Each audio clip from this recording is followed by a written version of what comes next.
Assalamualaikum warahmatullahi wabarakatuh. Perkenalkan, nama saya Mirnawati. Saya mahasiswi dari Akademi Farmasi Yamasi Makassar. Di sini saya akan memaparkan tugas mengenai perapotikan. Baik, tidak usah berlama-lama, kita langsung saja masuk kepada intinya.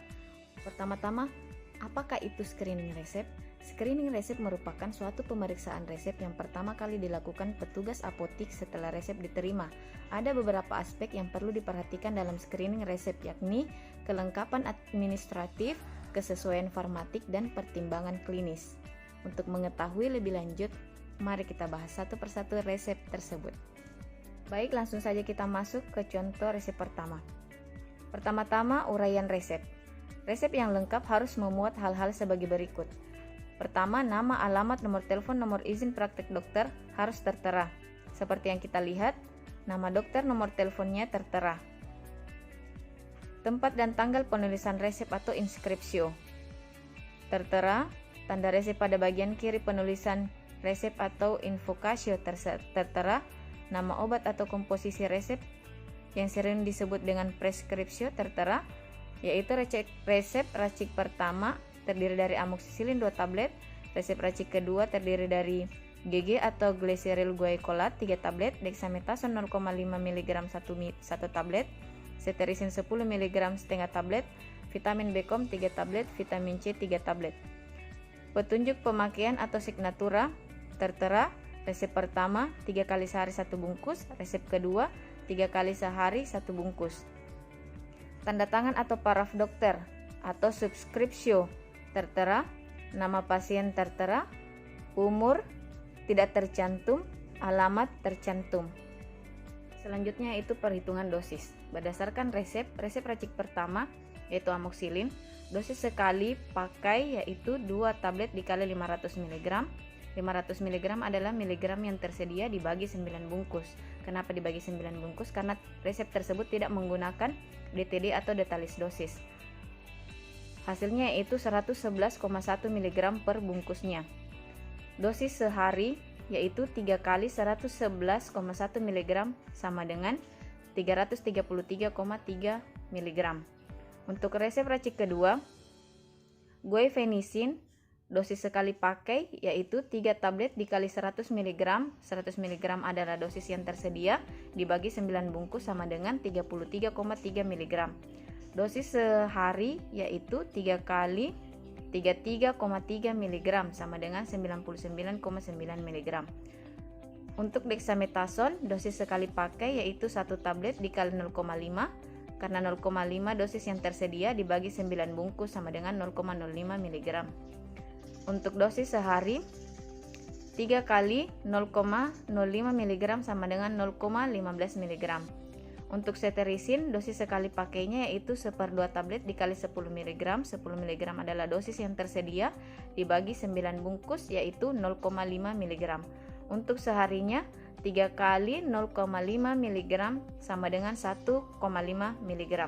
Untuk vitamin B kompleks, kita langsung saja mengambil 3 tablet dibagi 9 bungkus sama dengan 0,3 tablet per bungkusnya.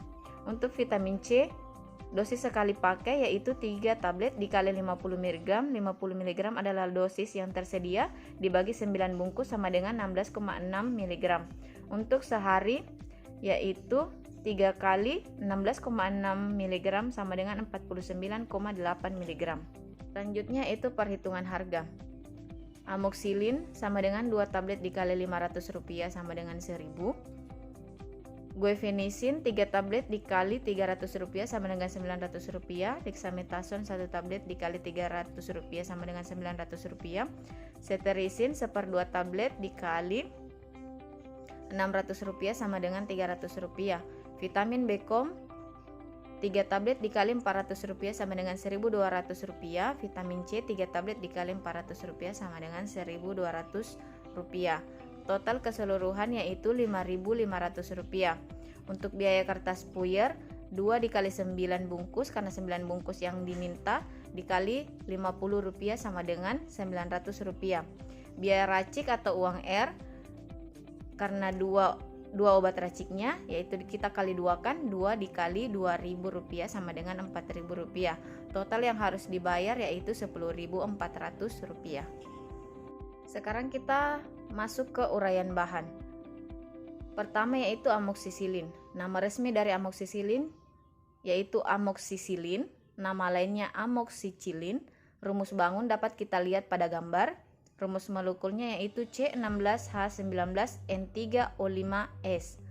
Pemeriannya serbuk hablur putih praktis tidak berbau. Kelarutan dari amoksilin, sukar larut dalam air dan dalam metanol, tidak larut dalam benzen dan karbon tetraklorida dan dalam kloroform. Farmakologi dari amoksisilin.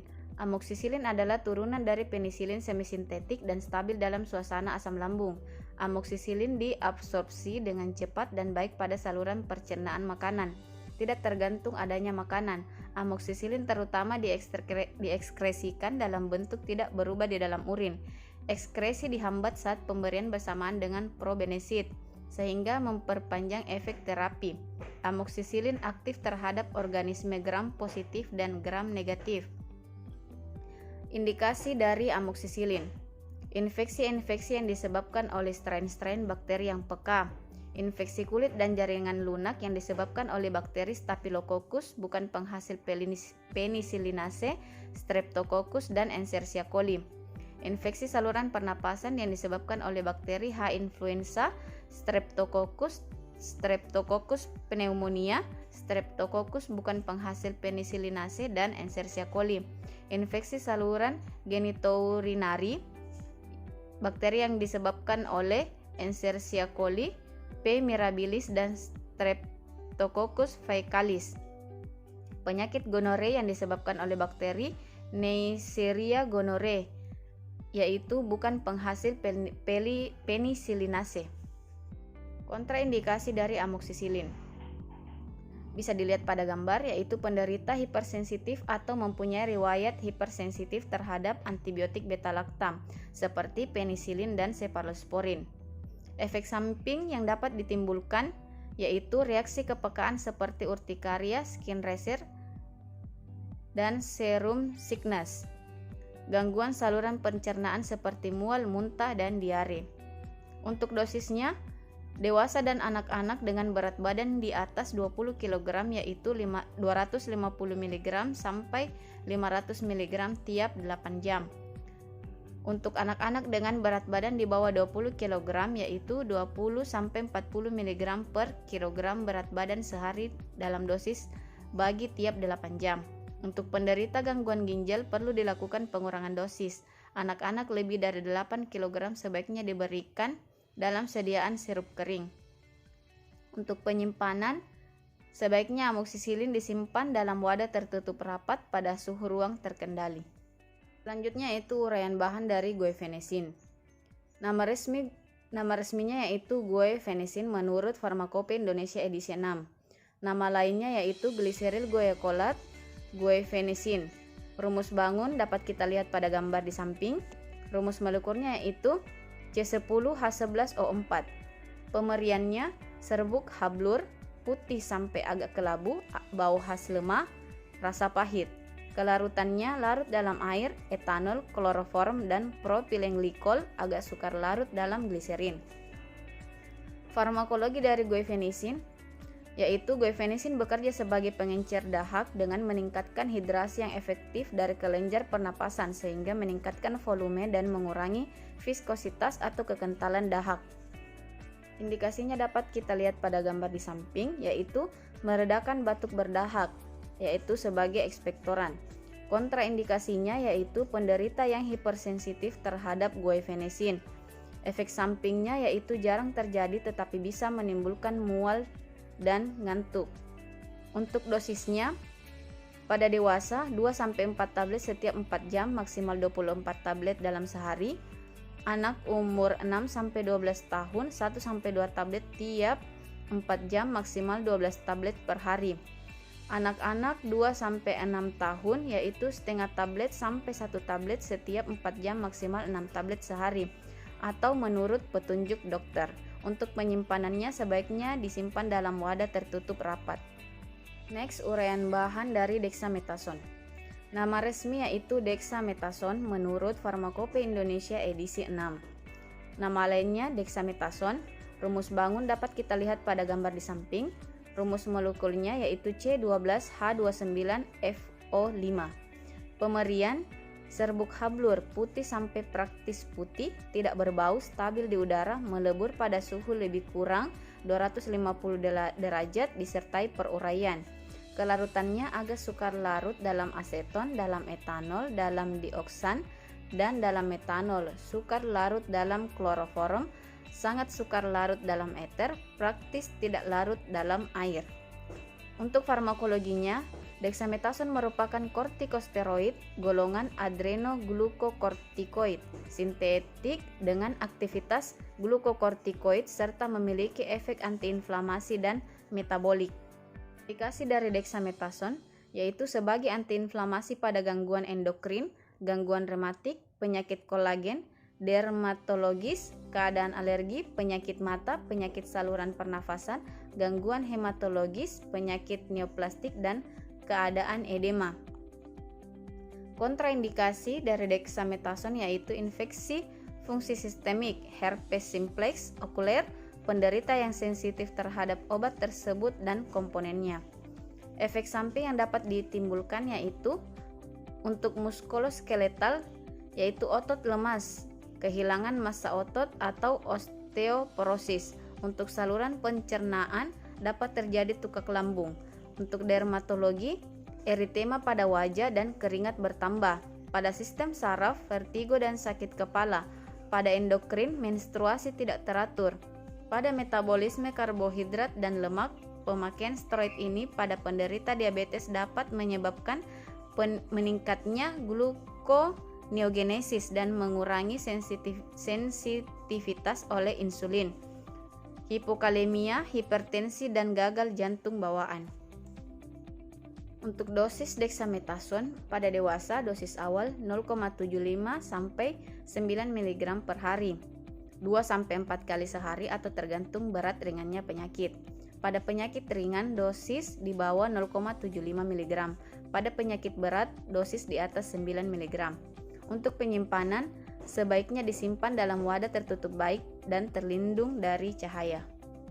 Selanjutnya, uraian bahan dari cetirizin. Cetirizin memiliki nama resmi cetirizin hidroklorida menurut Farmakope Indonesia edisi 6. Nama lainnya cetirizin hidroklorid.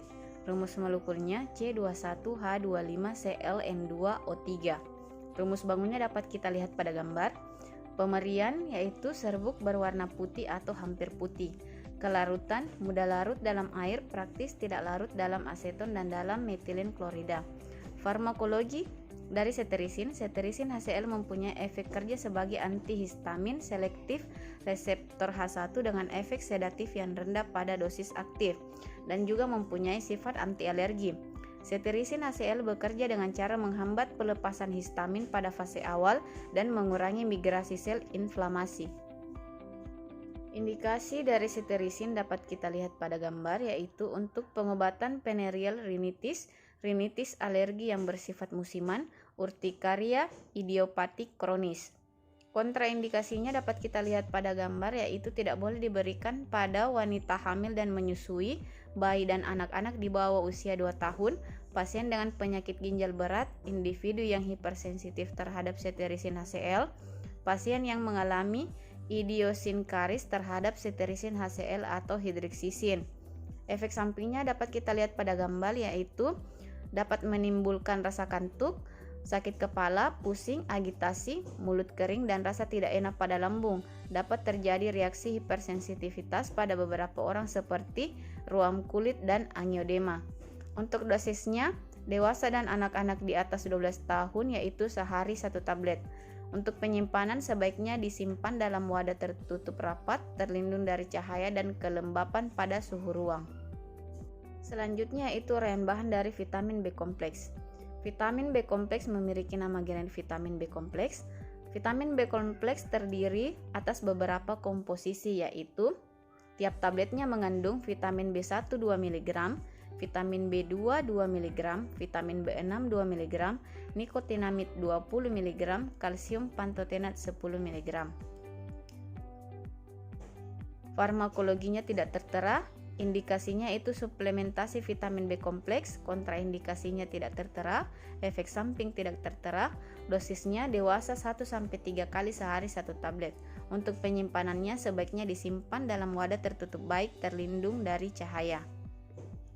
Uraian bahan dari vitamin C. Vitamin C memiliki nama resmi asam ascorbat menurut Pharmacopoeia Indonesia edisi 6. Nama lainnya itu vitamin C dan ascorbic acid. Rumus molekulnya itu C21H25ClN2O3. Rumus bangunnya dapat kita lihat pada gambar. Pemerian yaitu hablur atau serbuk putih atau agak kuning, warna menjadi gelap karena pengaruh cahaya dalam keadaan kering, stabil di udara, dalam larutan cepat teroksidasi, melebur pada suhu lebih kurang 190 derajat. Kelarutannya yaitu mudah larut dalam air, agak sukar larut dalam etanol, tidak larut dalam kloroform, dalam eter, dan dalam benzen. Farmakologinya yaitu manusia tidak mempunyai enzim yang diperlukan untuk mengubah asam glukonat menjadi vitamin C, sehingga vitamin C harus diberikan dari luar. Vitamin C mempunyai peranan dalam pembentukan substansi antar sel dan jaringan kolagen yang merupakan jaringan ikat.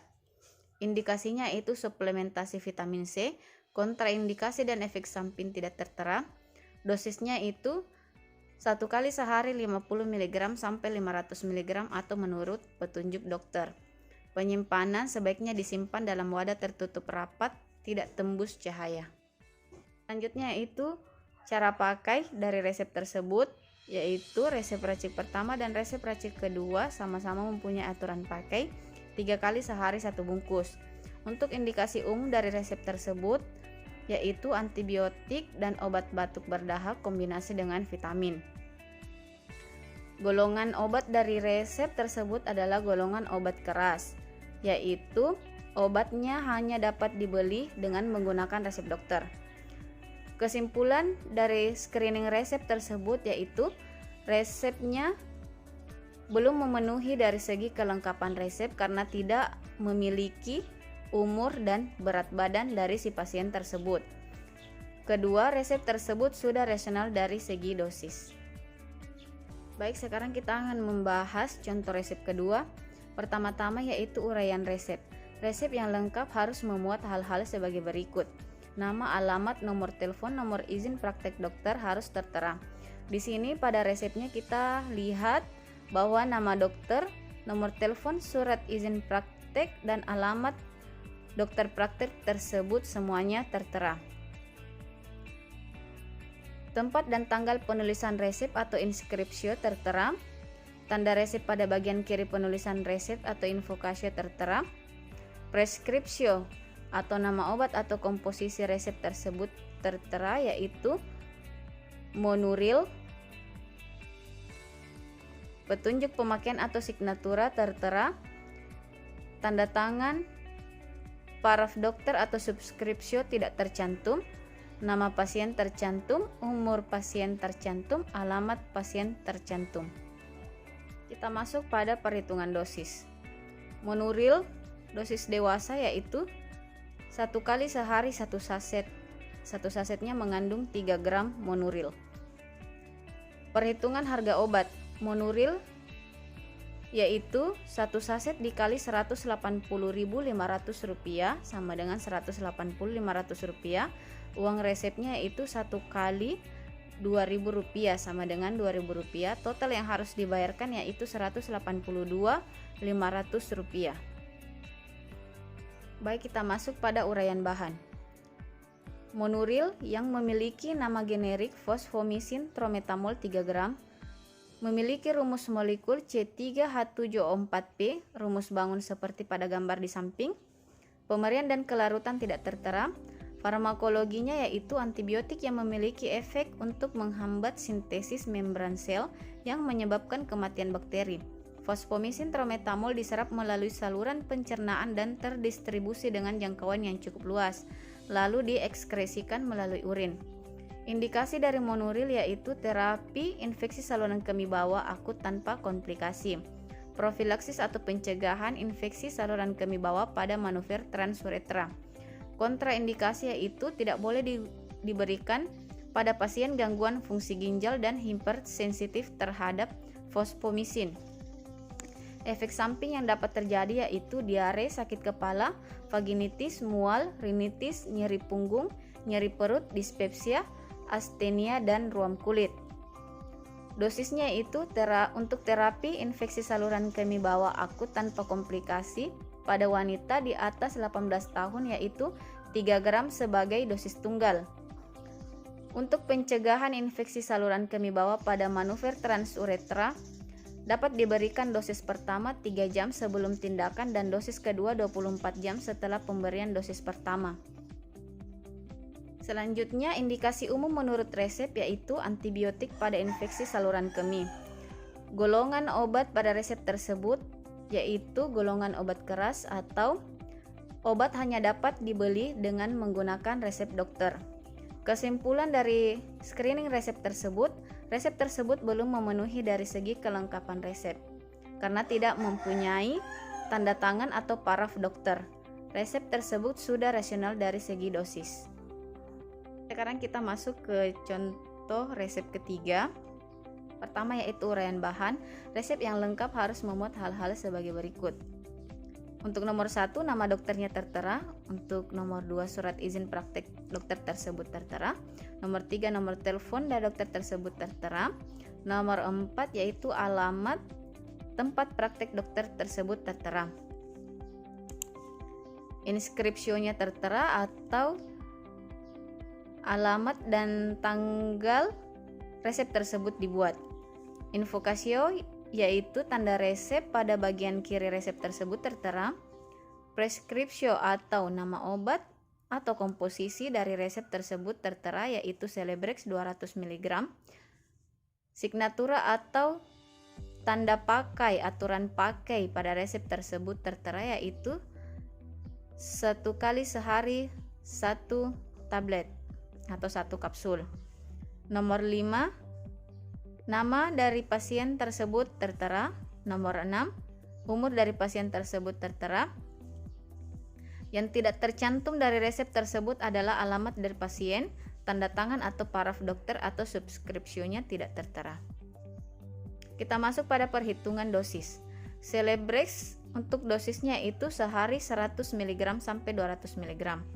Untuk perhitungan harga obat Celebrex 200 mg yaitu diambil sebanyak 10 dikali Rp17.800 per tablet sama dengan Rp178.000. Uang resepnya yaitu Rp2.000. Total yang harus dibayarkan yaitu Rp180.000. Selanjutnya adalah uraian bahan. Celebrex yang mempunyai nama generik Celecoxib 100 mg 200 mg mempunyai rumus bangun seperti pada gambar dan rumus molekul C17H14F2N3O2S. Pemberian dan kelarutannya tidak tertera. Farmakologinya yaitu Celecoxib secara umum mirip dengan golongan inhibitor siklooksigenase atau COX lainnya. Celecoxib adalah inhibitor COX-2 selektif yang berperan dalam menghambat sintesis prostaglandin oleh isoenzim COX-2 yang tereduksi di lokasi inflamasi tanpa mempengaruhi aksi isoenzim COX-1 yang aktif secara konstitutif pada saluran cerna, ginjal, dan trombosit. Celecoxib adalah sebuah benzen sulfonamid dengan tingkat selektivitas 10-30 kali lebih selektif untuk COX-2 daripada COX-1. Indikasi yaitu osteoartritis dan rematik artritis pada orang dewasa. Efek samping yang dapat terjadi yaitu nyeri abdomen, diare, dispepsia, kembung, mual, nyeri punggung, edema perifer, luka karena kecelakaan, pusing, sakit kepala, insomnia, faringitis, sinusitis, rinitis, ruam kulit, memperburuk hipertensi, angina pectoris, ulserasi, dan perdarahan saluran cerna. Kontraindikasi yaitu reaksi tipe alergi terhadap sulfonamida, aspirin atau NSAID lain, asma dan urtikaria, perawatan setelah operasi. Dosisnya itu dosis terendah pada pasien untuk osteoartritis sehari 1 kali 200 mg atau sehari 2 kali 100 mg. Untuk rematik artritis yaitu sehari 2 kali 100 sampai 200 mg. Cara pakainya menurut resep yaitu 1 kali sehari 1 kapsul. Golongan obatnya termasuk golongan obat keras, yaitu obat dapat ditebus atau dibeli dengan menggunakan resep dokter. Kesimpulan dari screen resep tersebut, resep tidak memenuhi dari segi kelengkapan resep karena tidak memiliki tanda tangan atau paraf resep atau subskripsio pada resep tersebut dan tidak mempunyai atau memiliki alamat dari si pasien tersebut. Resep tersebut sudah rasional dari segi dosis. Baik, itulah tadi screening resep dari tugas perapotikan. Kurang dan lebihnya mohon dimaafkan. Apabila ada pertanyaan silakan komen di bawah. Jangan lupa like dan subscribe channel ini. Terima kasih. Assalamualaikum warahmatullahi wabarakatuh.